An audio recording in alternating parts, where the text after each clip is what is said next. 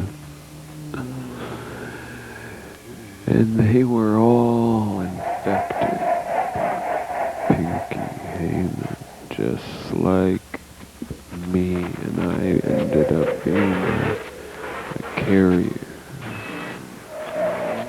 And it was a PR nightmare for Blarn Gables.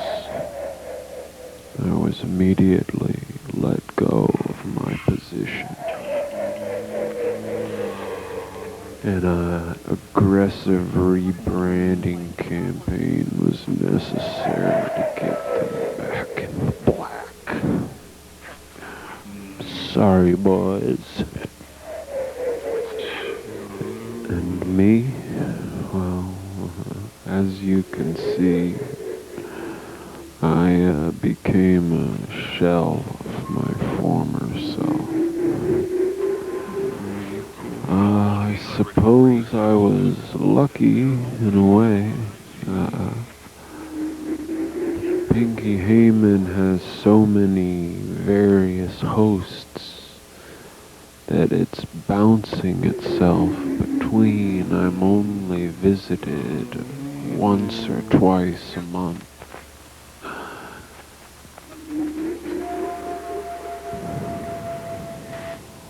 I don't know how to describe the feeling, but when my mind is completely inhabited by Pinky Hayman, it feels like it's sizzling. It makes you do irregular activities. It makes you hurt yourself, hurt other people, go to the bathroom on yourself, throw up, dribble on the couch, etc., etc.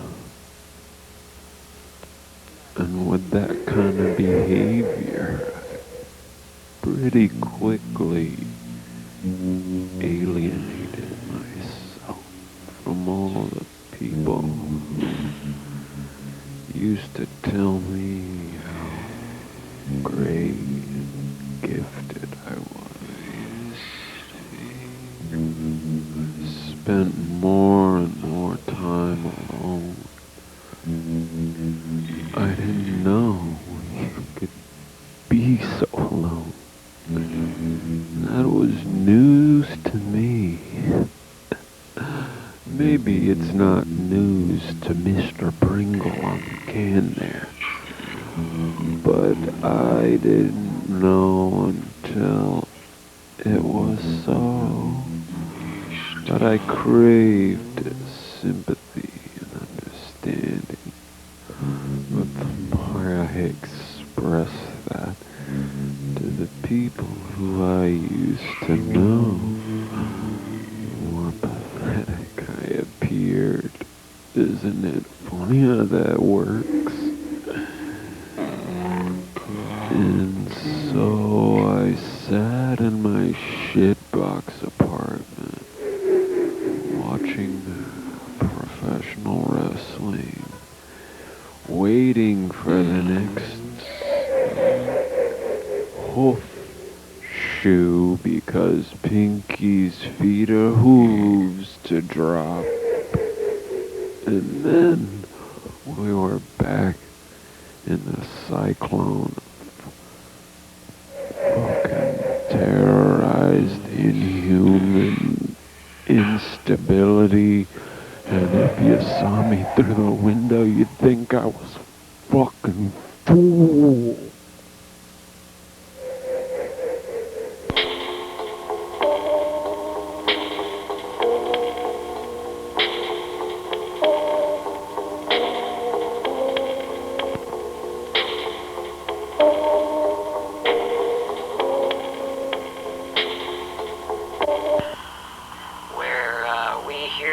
testimonies of unusual phenomena, and I give them a little bit of psychic reassurance. If I don't mind you saying, I've been doing this for 30 some odd years, and I did build this pyramid myself with melted plastic, and I live at the top with my chinchilla.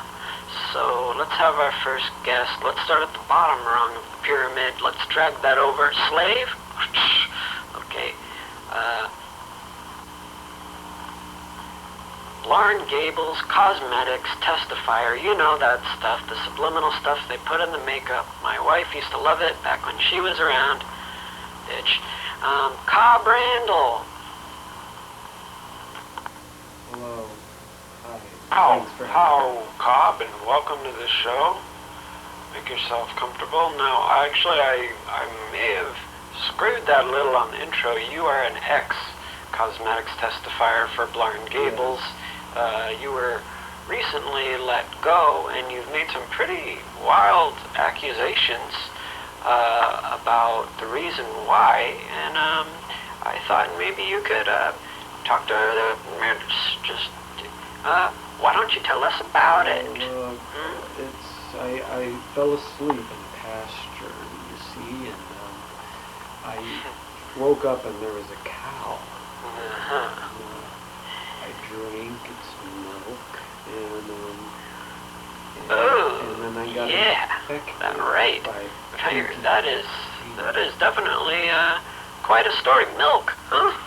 Who would have guessed? I drink this stuff daily. I got an IV of it going straight to my left thigh. Keeps that thigh strong. Makes me jump good. Anyhow, so you think you told our producers you could actually demonstrate a visitation by this, what was his name then? Pinky Hayman, yes?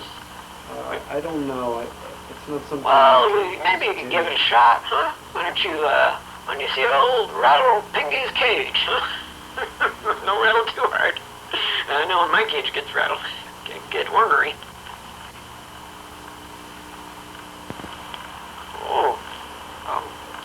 Oh my. Oh, goodness.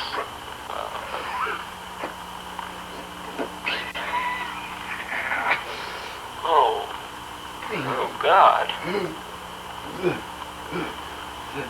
See. Okay, rain it on in.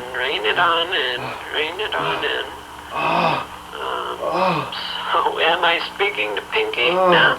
God damn it. Listen, whatever that guy had for lunch, I'll pass. I'm just playing with you.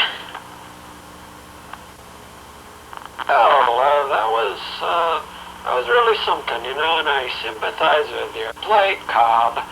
So if you want some psychic advice for what's going on with you, I'd say rent a cabin down by a lake and rent it in your mother's maiden name. Charge it to a credit card. Take a sack of potatoes out there with you. I want you to peel every last one of them while you're staring out at the lake. And then I want you to oil them up, lay them all vertically and horizontally on the bed.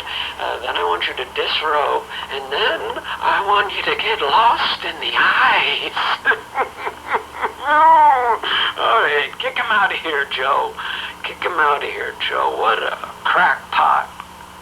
Cool. I'd never let him in my pyramid, no. Only via satellite. All right.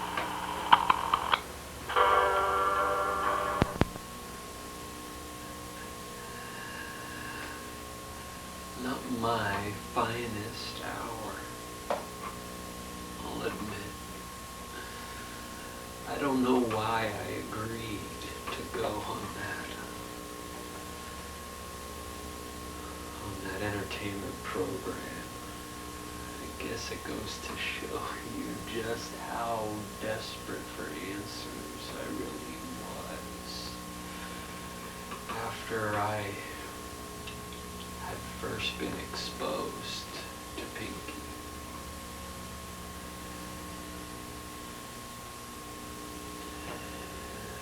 But now I've been here for long enough that I've settled in my role as the quote-unquote forgotten Patty. The one in the northeast quadrant of the grill that hasn't been flipped in several years. There's hairs and fine dust that are sprinkled on top, like a modern day icing. Is this my new icing? Is this my cream hat? Oh, it's made of rats? That's okay. That's okay. That's what you have to tell yourself. Or else your head spins around so many times you snap your neck. Can't have that. It would spook the neighborhood kids.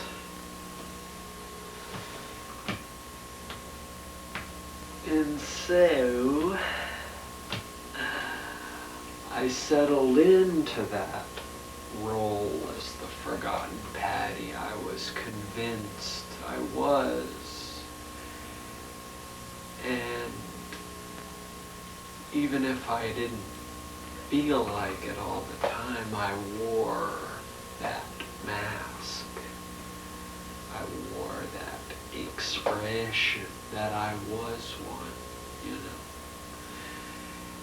And when your friends see you wearing that thing all the time, even if you don't have to, they don't like it. They resent it. They don't want to see it. They don't think you're trying at all. And so, why should they? And that's how that naked little piece of undercooked hamburger just starts swirling in the quicksand, getting down, and you know you can throw me a vine or a rope or a board, but my nub-like patty arms are no arms to reach and grab at this point. Oh no. No, no. Oh no.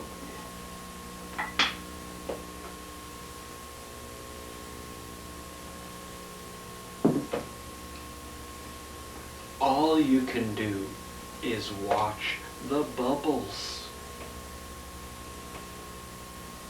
come to the surface of the quicksand. And it's entertaining sometimes, or emotional. But hey, you're a patty, you're feeling something. You're a patty quickly swirling down, but you look at the bubbles and you see faces. You see mommy and daddy in the bubbles.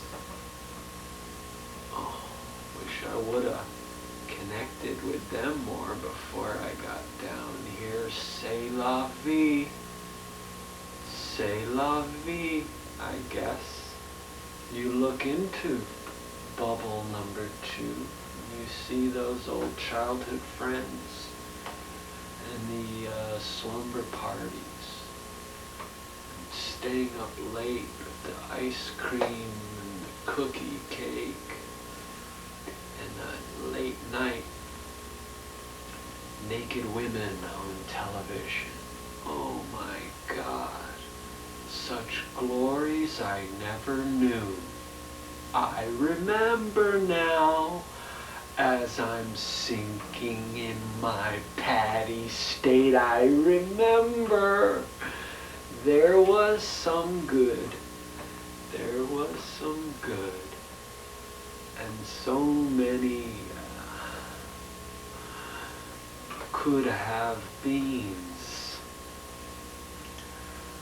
Was it my fault?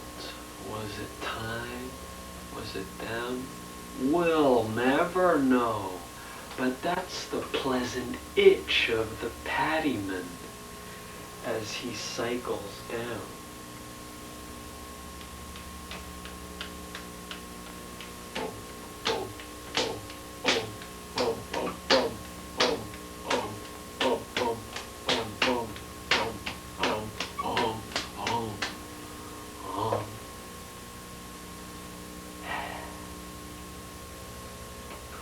When I'm not visited externally by Pinky Hayman, I walk with Pinky in dreams. I go to sleep and I have long, elaborate dreams involving Pinky Hayman. And I remember fragments, things here and there, and not all of it is utter sadism. There are moments of conversation, moments of ambient pleasure with Pinky. And I wanted to see more, even though I was a little bit scared. So I bought a program that can record it. They can do so much these days. And Blarn Gables is on the forefront of just one small little chink in the spear. Anyhow, you can record it. And I've seen the tapes. And there are moments that seem mutually beneficial, warm, between Pinky Hayman and myself.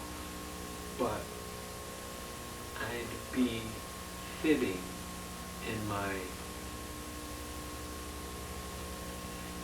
high chair if I was to admit that I wasn't deeply unsettled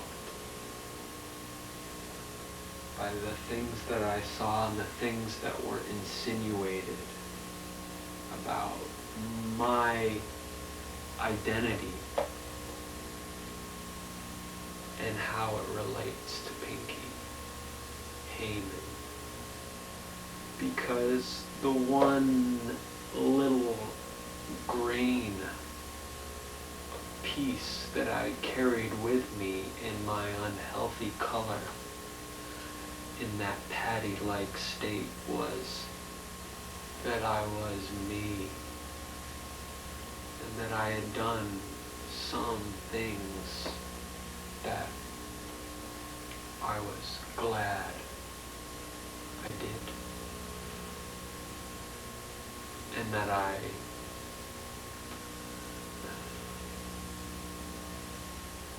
could hold on to with some degree of gratefulness. But when I watch these tapes, it makes me think that there's no sharp lines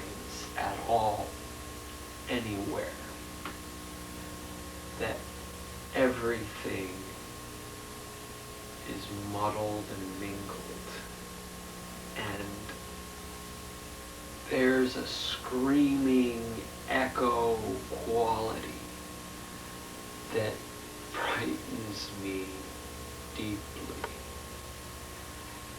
And I just don't think I'm ready to face it. But I recorded it, and since I'm putting this story out there to the world, I thought I'd play it for you to end this little monologue. So, without any further ado, oh my God, right in the middle of the county floor, that dog did what? That dog, who let him in? Who's the owner? I'd show you the tape, so here it is.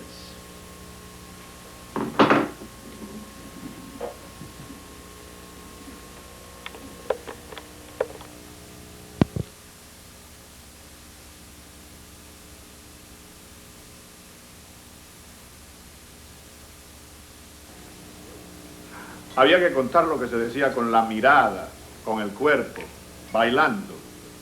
Por eso el tango también tiene letra. El coraje, los amores contrariados, la amistad viril y leal. Todo esto había que contar. La palabra, señores. ¿Qué es la vida sin la palabra? ¿Qué harían los cantantes sin los poetas? Los poetas.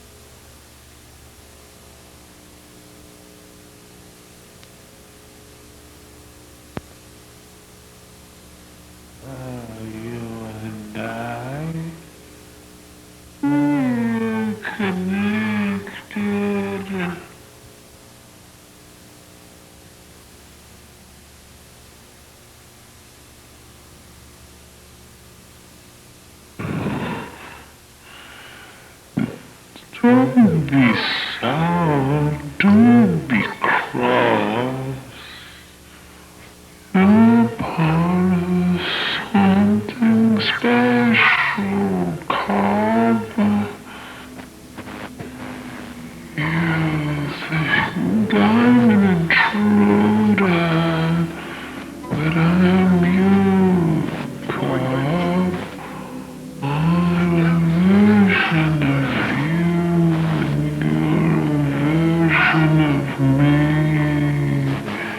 Don't you see, we gotta multiply.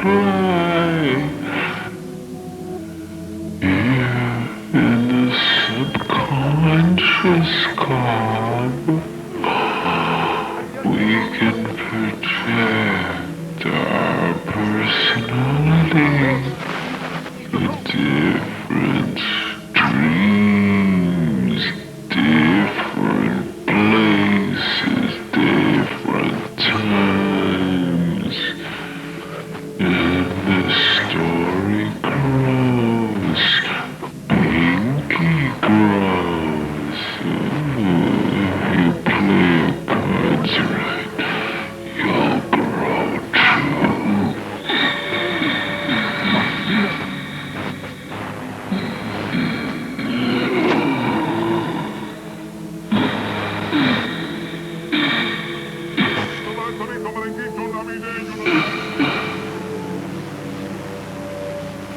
Point the light gun at the reflective panel, Cobb, and pull the trigger. It's been loaded with our personality, from the space to different streams, then that's how we multiply. That's how we move. Do me this favor, Cobb. I'll treat you delicately next time.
Sure.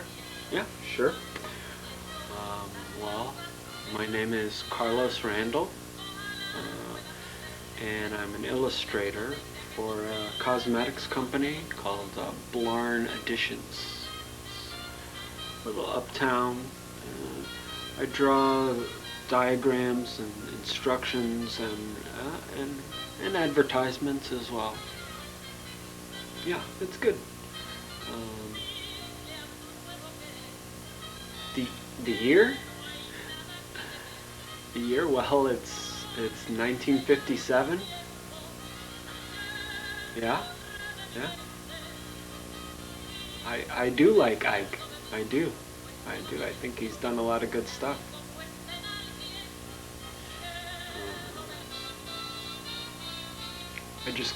I just bought a microwave with my day's wages. It's really convenient. I'm loving the convenience. I enjoy the hum that it makes. I could listen to that for hours. That's progress. Well, I do like cosmetics, but my passion is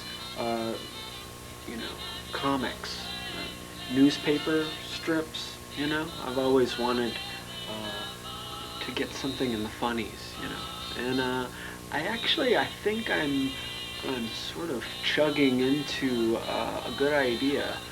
I had a dream a few nights ago about this little pig named Pinky Hayman, and it just kind of came to life right in my head. I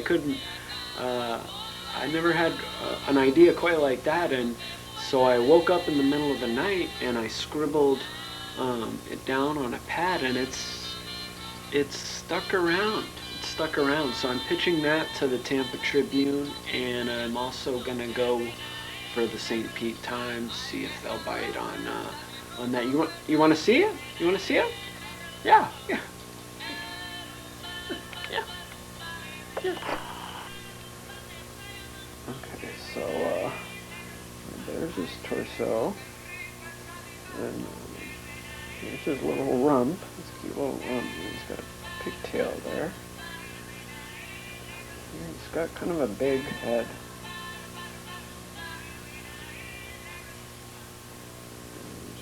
Hoop 1.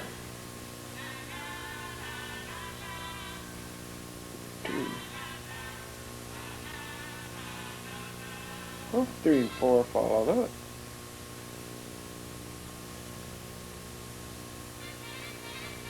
Okay, there's his eyes, here's his little pig snout. He's got sort of a surprised expression. And there's sort of wrinkles. In the dream he had kind of several wrinkles. There's his ears. So you can hear the farmer. And he usually wears a ripped up shirt, but no pants. Color in his hooves. 1, 2.